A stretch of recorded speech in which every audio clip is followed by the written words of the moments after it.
You raised your prices and now you're hearing, I can't afford it. Let me think about it, or I got to talk to my spouse. In this video, I'm going to show you how to attract clients who don't even flinch at your price so that you can consistently hit $10,000 a month. But I got to give it to you straight. You are charging more, but the content you're creating is still speaking from the essence of you don't deserve to be paid higher prices to serve your people. This has nothing to do with your knowledge or your skill set. And I'm not saying you don't need knowledge and skills because you do, but it has nothing to do with knowledge and skills. This is actually about the fact that you haven't yet embodied the belief that you can be paid higher prices to serve your people. And the most fascinating thing about this is that I see this so commonly in people who are highly intellectual and high degree earners. And I used to always wonder, what is it about those people that it seems to struggle in business, seems to have a harder time than other people? And the reason why I was saying those people is because I was one of those people. I got my doctorate in physical therapy. I was a competitive figure skater, and I used to wonder, what is it that is the difference between people in the marketplace? Because it looks like we have similar skills, similar knowledge. So, what is that defining gap? I realized it boiled down to belief. And I think this is something a lot of people don't want to hear because we're so wrapped up in the identity of our knowledge, the identity of what we know, what we're able to achieve in other areas of our life, that we step into entrepreneurship and we think that that same level of confidence or that same level of belief is supposed to transfer over, but it doesn't. Your career that you've been doing right now, you're really great at it and you've been doing it for a long time. So not only are you confident, but you're also competent. And so that confidence and competence now attracts a level of belief in your clients that you can help them in your certain career path. But when it comes to entrepreneurship and business, even though you might be doing something similar, it's very different because now you're responsible for attracting your own clients. Here's what I've discovered. When we work a job or we're in a career, we get paid just to get the job done. That's it. We can show up to work and we don't need to believe in ourselves. We don't need to be confident. We don't need to feel deserving. And we're still going to get paid every 2 weeks. But when it comes to business, you actually, in part, get paid for belief. You get paid for believing the value you're bringing to the marketplace. But you could be at your job and not believe in yourself at all. But you're still going to get paid because your resume had a stack of skills and a stack of knowledge. It doesn't work that way in business. People will always hear your words, but they will feel the energy. And why they buy is because of what they feel, not because of what they hear. Just think about a person who says, I'm sorry. You know exactly if you believe that person or not because they said the words I'm sorry, but because they had the energy of I'm sorry or the energy of, I'm sorry.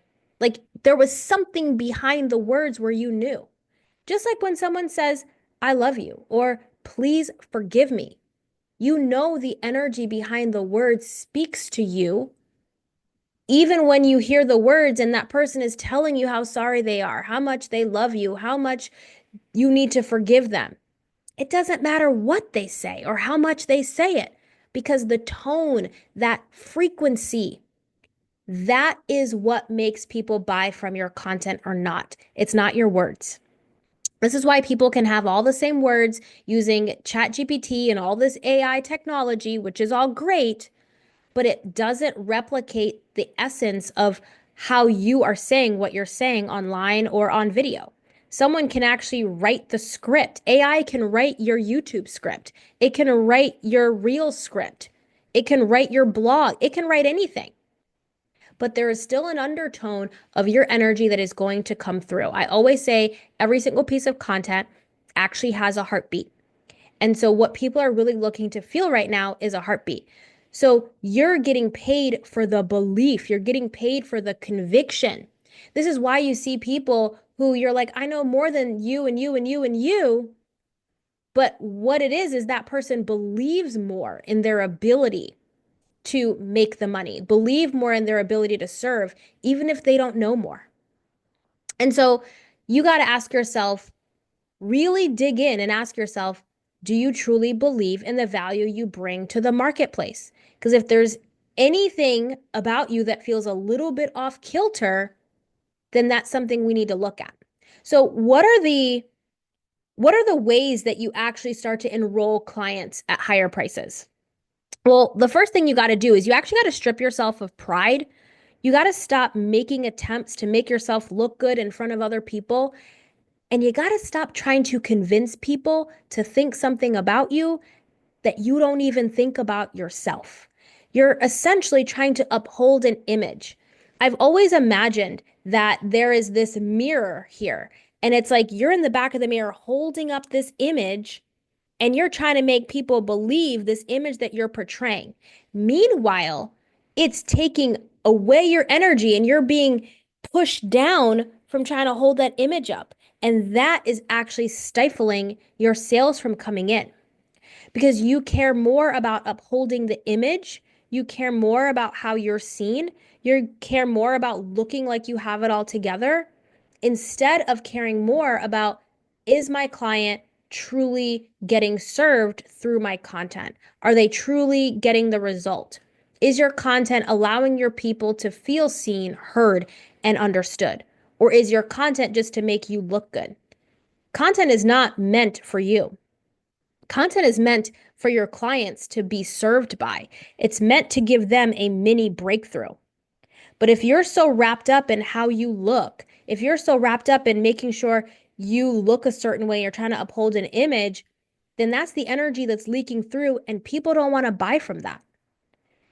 Imagine a situation where someone's trying to breathe down your neck about buying from them.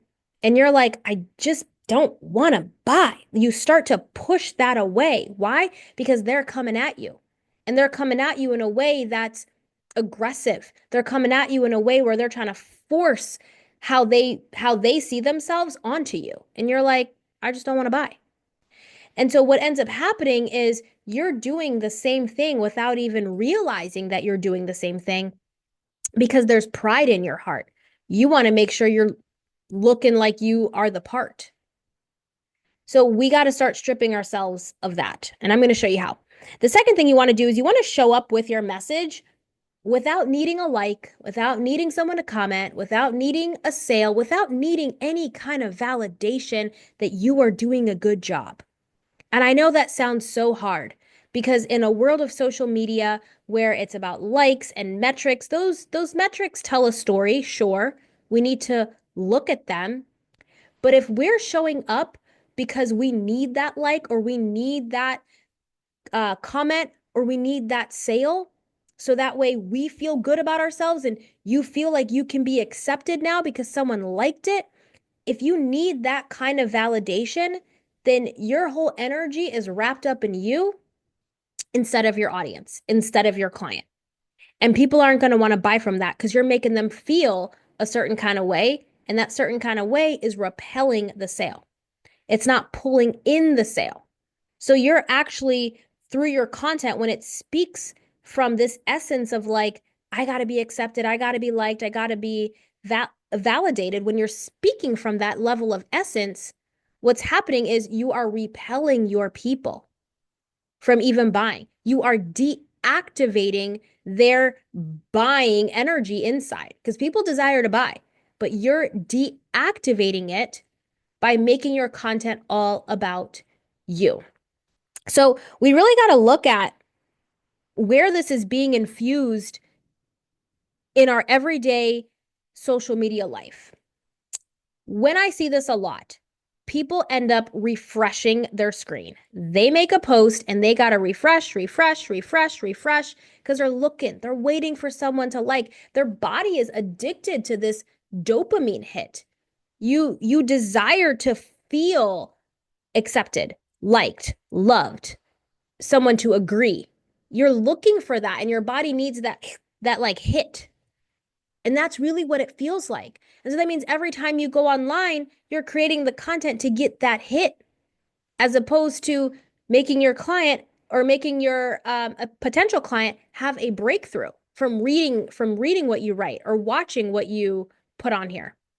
So this really boils down to how much are you looking for that kind of validation? And are you somebody who's consistently refreshing your social media screen, looking to see that +1, +2, +3? Because that is feeding into an addiction that isn't serving you, because it's not serving your client either. So we really got to be mindful of that. And what that really alludes to is how much you're holding on to the image of what you need other people to see you as. So, how do we actually move through this? How do we actually get around this pride in our heart, the need for acceptance, the need to be liked and loved and to have people agree with us? Like, how do we actually get around that? We got to get clarity. You have got to get clarity.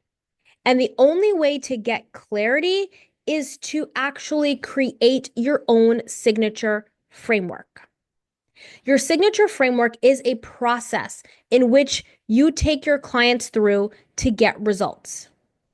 Whatever process you take your clients through, that process of your framework allows you to tangibly see with your own eyes the value you bring to the marketplace. Because if not, all you have inside of your head are ideas and concepts and thoughts, but there's no structure to it. So if there's no structure in your mind, that means that when you create your content, there's no structure for your audience either. Just imagine all of the pieces of content that you got floating around in your head. It's like having furniture, really beautiful furniture, on a plot of land. It doesn't have a place. It doesn't fit. There's no structure. So we got to take those pieces and create structure. So this is the washer. This goes in the washing room. This is a bed, but this bed is for the master bedroom. This bed is for the guest room. This couch goes in the living room. This couch goes in my office. It's like we're taking our pieces of content, our ideas, our solutions, and we're organizing them in a way that we can now speak about them. Because if you don't have tangibility in your process, if you can't see with your own eyes, then they can't see. That means you're creating your content from confusion instead of from conviction. And so all that's doing is it's making your audience feel more confused and then feel like, man, this person's all about themselves. And they're not going to say that, but they're going to feel that. And sometimes they're not even going to know exactly what it is, but this is the essence about it. It's like, I just can't really trust that person. There's something that's putting a barrier between me and that other person. And your audience isn't necessarily going to put their finger on it, but they're just going to know there's a disconnect. So having a signature framework as a coach, an expert, or a thought leader is so essential because you're creating tangible evidence for yourself. And that is going to start to train your cycle of belief. That is going to start to train your ability to see how the results you produce for your clients can be repeatable. Because you very likely helped a bunch of people, and they might have all been a little bit different. And because of that, you can help people, it's in there. And what you're doing is depending on your knowledge when you think that way. You're depending on your skill set when you think like that. But business is a system. That means that your content also has to have a system. And we get that through having a signature framework. A signature framework is how you have that belief, it's how you have that conviction, but it's also how you know exactly what to post, when to post, and who to post it for. Because we often are speaking, if we're not paying attention, you can be speaking to a lower level consciousness of person, which means those are not the kind of people that are ready to pay higher prices. But when you have a signature framework, now you know how to speak to a person who has higher consciousness, who's not just, piddling around on the internet, They're actually looking for a solution to their problem. They are more in that readiness state of buying. How many times have you been looking to make a purchase, but you're not quite yet ready to buy, but you know that there's something that you're looking for? And so you're kind of checking some things out and you're not quite sure what's the best one. But when something speaks to you, something speaks. That's because someone was able to match where you were. Well, it works the exact same way. If you are speaking to a level of person that isn't yet ready or committed to getting the results, then that means that you're going to start attracting people who can't afford it, even though your prices are higher. So you got to raise the frequency of your belief so you can actually feel comfortable speaking to people with those pockets, speaking to people who are ready, committed, and willing to invest. People who are ready, willing, and committed to invest think a certain way, they believe a certain way. So that means you have to also think and believe the same way they think and believe. Because if you don't, then you're not going to attract them. It's like you being on the fifth floor trying to talk to people on the penthouse floor and trying to call them in. But they're like, I'm not going down there. So you got to rise up to the penthouse and start calling in some people from that exact same level of frequency that they're already at. So you've got to raise your messaging. You've got to raise the language that you use. Because if you don't raise the language that you use, then you're speaking to everybody online. And not everybody is looking to buy. So you got to have a signature framework. That is how you are going to create tangibility. And when you use a signature framework, the way that I teach it specifically, it's rooted in biblical principles. So I'm not telling you I'm going to get rid of your pride. I'm actually going to show you the process of creating a signature framework. So that way you get rid of pride because Holy Spirit starts working in your heart. Because he's already given you a framework. He's given you that blueprint in your mind, but you just don't know yet how to pull that out of you so that way you can use it to attract the clients who don't flinch at your prices. Allow the Holy Spirit to actually guide you in business. That's something that is so fun for me. It's so fun for me to see all of the ways in which the language that I started using was more elevated. The belief system was so much more elevated. And it's really cool to start to see that this subtle shift attracted the most amazing clients and the clients who can honestly get the best results. Because just because someone can pay you doesn't mean they're the best client. The best client isn't the one who can pay you. It's the one who is optimized to get the best result from you. So there are people that might be able to pay you, but they're either going to give you a headache or they're not fully committed to the process and they think just investing is going to get them the result. They don't quite yet understand that there's work involved in getting their result, whether it's to lose weight, improve their marriage, find a relationship, whatever it might be. It's like they have to do the work. But if you're always speaking to low consciousness people because you yourself are not in that belief, then that means that you are attracting those people who don't believe it. But the moment you develop a signature framework, you elevate that thinking, you elevate that belief, and now you're going to attract clients who don't flinch. I'm teaching you exactly how to do this inside my Content Authority Blueprint Challenge. I will post a link down below in the description box for you to check it out and see when the upcoming challenge is going to be. I'm excited to serve you, and I will see you inside the challenge or in the next video. Bye.